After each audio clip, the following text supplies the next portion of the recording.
Sir main ముఖ్యంగా మీరు ఇందాక మనం అనుకున్నట్టుగా చక్రవర్తి గారు కానీ ఇళయరాజు కానీ కోటి గారు కానీ పాటలు ఇప్పటి తరం సంగీత దర్శకులు కాపీ కొట్టి చేసే సంగీత దర్శకులు కొంత అప్పుడప్పుడు ఎక్కువ చూస్తున్నాం. ఈ మధ్య సోషల్ మీడియాలో కూడా పాట రిలీజ్ అవ్వగానే వెంటనే దానికి సోషల్ మీడియాలో వెంటనే ఈ పాట కూడా దానికి యాడ్ చేసి పెడతారు. ఆ కాపీ కొట్టి చేసే సంగీత దర్శకులకి ఓ సీనియర్ సంగీత దర్శకుడిగా మీరేం చెప్తారు?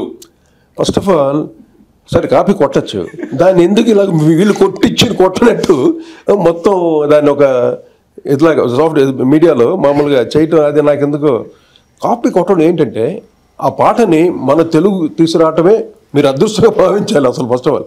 లేకపోతే అదే ఇంగ్లీష్లో ఉండిపోతుందిగా, ఏ అరబిక్లో ఉండిపోతుందిగా. ఇన్స్పిరేషన్ మీ పాటలు కాపీ కొట్టుకున్న కొంతమంది ఉన్నాయి, అందరూ కొట్టి కాపీ కొట్టుకున్నా I never felt like that. కొంతమంది ఒప్పుకోరు, సాంగ్ నా పాట కాపీ కొడితే వాళ్ళు దాన్ని కేసు వేయటం ఏం చేస్తారు. చిచ్చి సరస్వతి అయ్యా ఎవరు సొత్తు ఇక్కడ, అక్కడ వేవ్స్ గాలి, మ్యూజిక్ అనేది గాలి, ఎవడన్నా కొట్టుకోవచ్చు, ఎవరన్నా చేసుకోవచ్చు. మీరు ఎవరి పాటలైనా కాపీ కొట్టి మీరు మ్యూజిక్ చేసిన సందర్భాలు ఎప్పుడైనా? నేను ఎప్పుడు హ్యాజ్ ఇట్ ఈస్ కాపీ కొట్టలే, అంటే ఇన్స్పిరేషన్ తీసుకున్నాను నేను చాలా. అంటే హిందీ కొద్దిగా అయితే నౌషాద్ గారిది, అటు ఎస్డి బర్మన్ గారిది ఒక ఇన్స్పిరేషనే కానీ యాజ్ ఇట్ ఈస్ డిటోగా కొట్టల. నీకు యాక్చువల్లీ టీవీ రాజు గారు చేశారు ఏది పాట, ఏం పాట అది హిందీలో, ఎటువంటి పాట, సూపర్ డూపర్ హిట్. షర్మిలి అనే సినిమాలో ఆ పాటని తెలుగులో చేయటం వల్లే కదా తెలుగు ప్రేక్షకులు కూడా అటువంటి గొప్ప పాట వచ్చింది. దాన్ని కాపీ ఉందంటారని నో అది నాకు ఆ లిరిక్స్ గుర్తు. అది తమిళ్లో చేశారు టీవీ రాజు గారు, తర్వాత తెలుగులో కూడా చేశారు, సెన్సేషనల్ హిట్. సి కాపీ అన్నది ఒక మన తెలుగుకి ఆ పాటను తెచ్చిపెట్టడం ఒక మనం ఒక వరంగా భావించాలి. అంతేగాని కాపీ కొట్టిచాడరా అనేసి ఇక్కడ నేను చేసేసాను కాలంలో తెచ్చుకోవట్లేదుగా. See we took the inspiration. అలాగే ఎన్నో పాటలు చేసాం, అంటే అన్ని కాపీ అని కాదండి, ఇన్స్పిరేషన్ తీసుకుని చేయడం చాలా పాటలు ఉన్నాయి. ఇంగ్లీష్, ఒక అదర్ కంట్రీ మ్యూజిక్స్, అరబిక్కి. మరి అరబిక్కి మనకు బాగా చేస్తాం. ఇప్పుడు అందం ఇది చూసారా, మన హిట్లర్లో సాంగ్ ఉంచండి, habibi song, that is Nigerian song, ఒక ఓపెనింగ్ బిట్ అనమాట, అకార్డింగ్ బిట్, దాన్ని తీసుకున్నాం. హబీబీ అని పదం అక్కడే ఉంటుంది, దాన్ని తీసుకున్నాం. అది హిట్ అయిందా లేదా? అంతే కదా, అది కావాలి. నువ్వు కాపీ గీపీ టోపీ ఎందుకు, మనకి ఎక్కిందా లేదా? అంటే కొంతమంది సంగీత దర్శకులు పాటలు అద్భుతంగా చేస్తారు సార్, ప్లస్ బ్యాక్గ్రౌండ్ స్కోర్ వచ్చేదానికి కొన్ని మైనస్లు పడతారు. బ్యాక్గ్రౌండ్ స్కోర్ సూపర్గా చేస్తారు, పాటలు వచ్చి మైనస్ పడతారు. ఏంటి ఆ వేరియేషన్ ఏంటి? ఇప్పుడు ఇళయరాజు గారు కానీ, మీరు కానీ, మణిశర్మ గారు కానీ పాటలతో పాటు బ్యాక్గ్రౌండ్ స్కోర్ ఇరగ తీసి మడత పెడతారు. అసలు ఆ వేరియేషన్ ఎందుకు వస్తుంది సార్? అట్లా ఎందుకు వస్తుంది అంటే కొంతమందికి ఆ నాలెడ్జ్ అంతే, అదంతే, అది ఇన్బిల్ట్ ఉంటుంది. ఓకే, ఇప్పుడు ఒక పాటని కంపోజ్ చేసిన తర్వాత దాన్ని ప్రెజెంటేషన్ నుంచి చూసావా, ప్రెజెంటేషన్ ఆ బాధ్యత కంపోజర్గా ఉంటుంది. అందువల్ల మేము చేసిన పాటలు అన్నీ మేమే అరేంజ్ చేసుకున్నాం.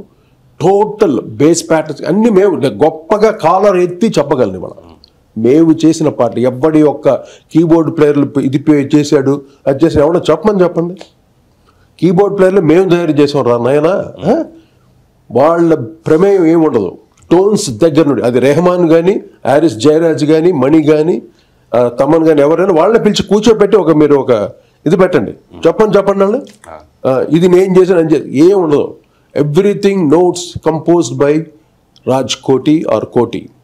మేము ఇచ్చిన టోన్స్ ఈ టోన్తో రావాలి. ఈ టోన్స్ మటుకు వాళ్ళకి బెటర్గా ఇవ్వాలి. అది కూడా ఇవ్వకపోతే ఎందుకు కీబోర్డ్ ప్లేయర్, అలాగే వాళ్ళు హెల్ప్ చేసేవారు. కానీ otherwise we have given the card progressions కానీ, అరేంజ్మెంట్స్ కానీ టోటలీ మా కాన్సెప్ట్లోనే మేము చేసాం ప్రతి పాట. అలాగా ఇళయరాజా గారు, ఆయన దగ్గర నాలెడ్జ్. అలాగే విద్యాసాగర్ సూపర్, ఆయన కూడా మంచి కంపోజర్.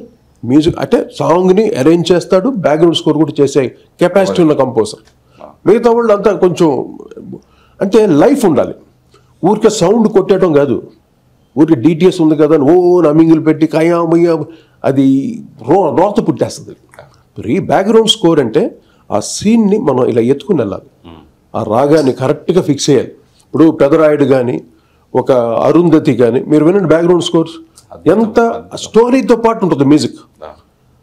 కొంతమంది ఏం చేస్తారు, ఇంగ్లీష్ మ్యూజిక్ని పెడితే మన సినిమాకి ఎక్కడ మ్యాచ్ అవుతుంది, మన సెంటిమెంట్స్ దానికి కంపోజ్ చేయాలి మ్యూజిక్. అలాగే నేను చేశాను. ఎలాగంటే నేను వర్క్ చేసిన ప్యాటర్నే వేరు. ఇప్పుడు ఏదో మీకు ఇలా కనిపిస్తున్నాను, ఏదో యంగ్ గాను షార్ట్ గాను, బాబోయ్ అది ఏదో శక్తి వచ్చి చేసింది అంతే.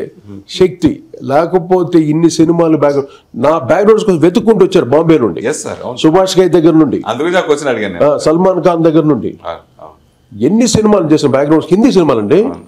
అది అమితాబ్ బచ్చన్ గారిది.